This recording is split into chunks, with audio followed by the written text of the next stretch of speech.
Hi, it's Steve from Parts Select. Today we're going to show you how to change the drive motor on your washer, and it's a really easy job. All we're going to need is a number 2 Phillips screwdriver, a flat blade screwdriver, and a 5/16 nut driver. Let me show you how we do it. Now to do this repair we will need to disconnect the power to the washer, so simply pull the plug on it. Now in the portable versions such as this one, it's a matter of removing the console to allow us to lift the whole cabinet off of the washer, and then we can gain access to the motor.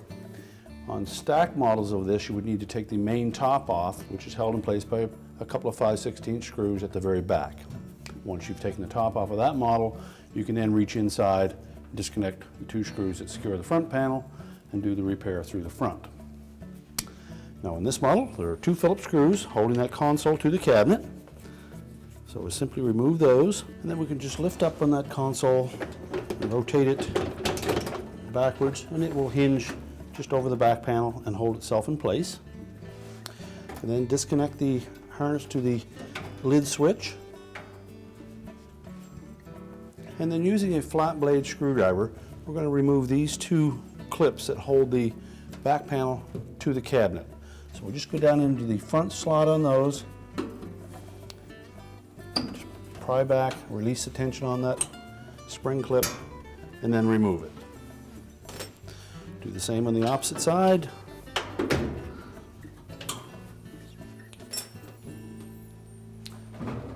Now if we lift up on that cabinet, that back panel will just tilt back a little bit, but it will hold itself in place. So just tilt forward on the cabinet, around in front of it, and grasp it with one hand.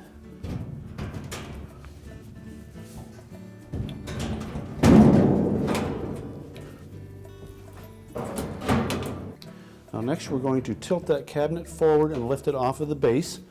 The back panel will stay in position.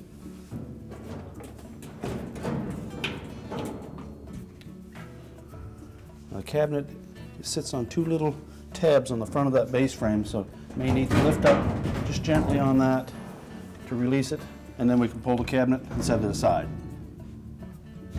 Now with the cabinet off, we have access to the pump and motor assembly. The pump is held onto that motor shaft with these 2 spring clips. Now you can either remove the hoses from that pump and then pull the pump off. But there's also enough room to just remove the 2 clips and lift the pump off with the hoses still attached, and that way we don't have to worry about any water spill. So with a flat blade screwdriver, just gently go in underneath those clips, release them, and they'll fit into a slot on the front of that motor with just a 1/4 turn. So if they come out, it's all right, we can put them back in. We can now pull straight forward on that pump and slide that off the motor shaft, and then we can tuck it out of the way without any fear of getting water on the floor.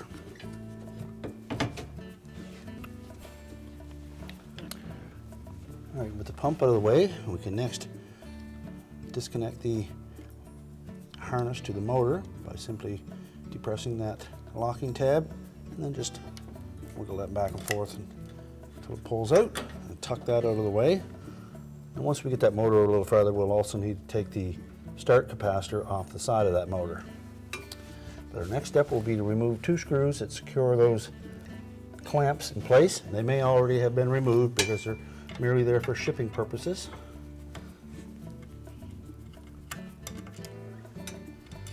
So using either a Phillips screwdriver or a 5/16 nut driver, remove those 2 screws, and then with our flat blade, just go in under the edge of that clip,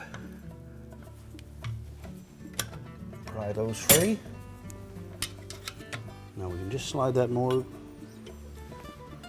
We can next just slide that motor forward, and that will release it from the drive coupling at the back. And we're just going to tilt that out far enough that we can access this 5/16 screw that holds the capacitor to the side of the motor frame.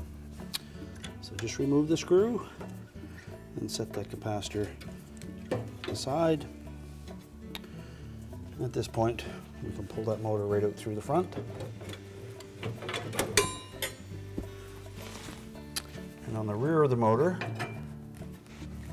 we'll be some rubber mounts, and they may have stayed with the motor or they may have stayed with the mounting bracket inside the washer. But if they're on the motor, we'll remove those and install them on the new motor.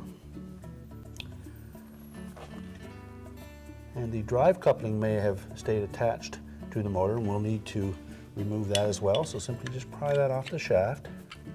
And we'll also inspect that coupling to make sure that it's in good shape. It's composed of 3 pieces, 2 pieces identical to this, and then a rubber coupling in the middle. And make sure that those are in good shape, and if not, replace that at the same time. We can now discard the motor, and we can install that coupling on the new motor. Make sure it's fully inserted onto that shaft. Just gently tap it into place until it's flush with the end of the motor shaft. Now our next step will be to tap that hole where the mount for the capacitor is going to go. So we just take the screw and thread that into the hole so we can cut some threads in it. And that will make mounting it a lot easier if we've already got the threads cut into it. And then we'll install the rubber bushings on those 4 pegs in the back of the motor, the narrow end pointing away.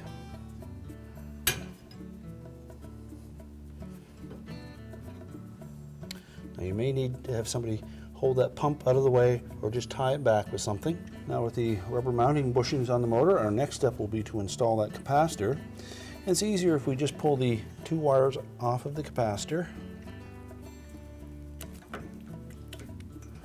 and then mount it to the motor where there's a little more room, and make sure that we have the terminal end of that capacitor facing the connection for the motor harness.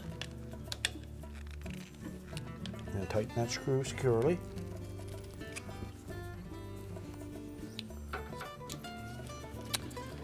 Now next we're going to position that motor up against the back plate and this coupling. So just take note the position of that coupling. We'll pick the 3 empty slots are where the motor coupler will fit into there. So we'll want to make sure that we orientate that coupling to line up with it. And then we'll push it back into position. Now if you've removed either or both of the spring mounting clamps for that motor, just take note of where they will be positioned. They're going to slide into that opening and then rotate and lock in place. Now it's easier to put that motor in with the top one removed. So we'll line up that motor coupling, slide the motor back in. If need be, you can rotate the motor shaft to help line up that coupling. And it should seat firmly up against that motor mounting bracket at the back. Now at this point, we can take the retaining clamp and insert that into that slot at the back of the motor mounting bracket, rotate it into the flat position, and then snap it down into the opening. Do the same with the bottom one. And that should hold that motor firmly in place. Next we can reinstall the 2 wires that go to that capacitor and attach the motor harness connector, making sure that the locking tab engages that hook. Now you can reinstall the 2 screws that hold those clamps in place, but it's not necessary. They will stay there without them. Then next we'll get the pump ready to reinstall. I suggest you hook the bottom clamp in first. So then we're going to pull that motor into position. And again, we'll take note that the motor shaft has to line up with the opening on the back of the pump. There's 2 flat-sided pulley in that pump, so you may need to rotate the motor shaft enough to line up with it. Now once we have that shaft lined up properly with the pump, we're going to push that pump on, and the 4 legs of that pump will set in these recessed areas on the motor, and that way we'll know that it's fully inserted onto the motor shaft. You can then snap the clamp into position. We'll install the top one into the motor.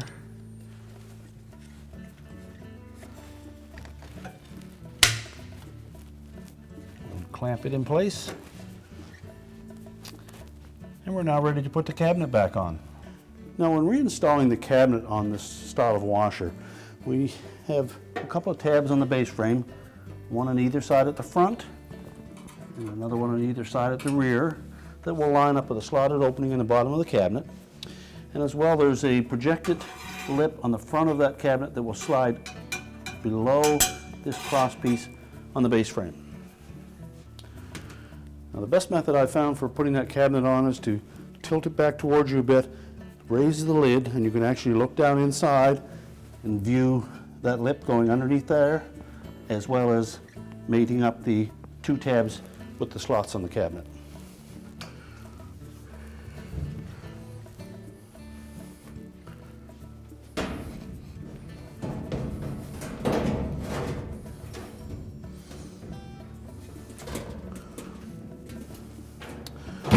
Then we can carefully lower it into position.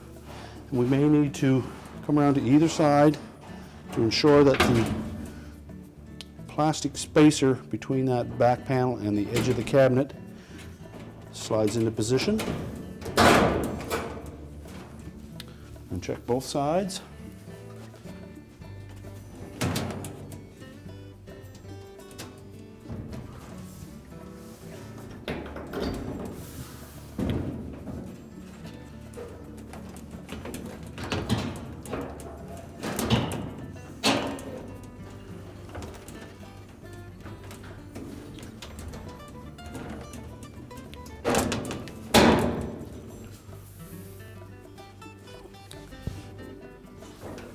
And if you have any question on whether it's firmly attached, just pull it on the cabinet at the back, and that will tell you whether we've engaged that tab or not.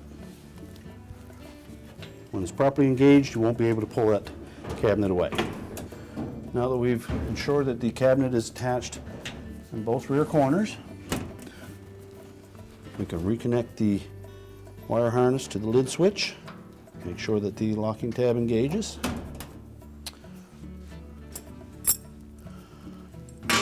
Then we'll reinstall the two clips that hold the cabinet to the back panel.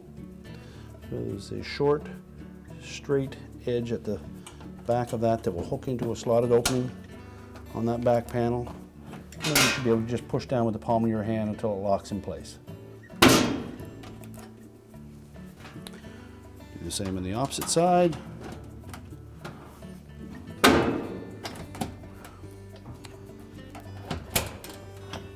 Then pivot the console up over the back panel.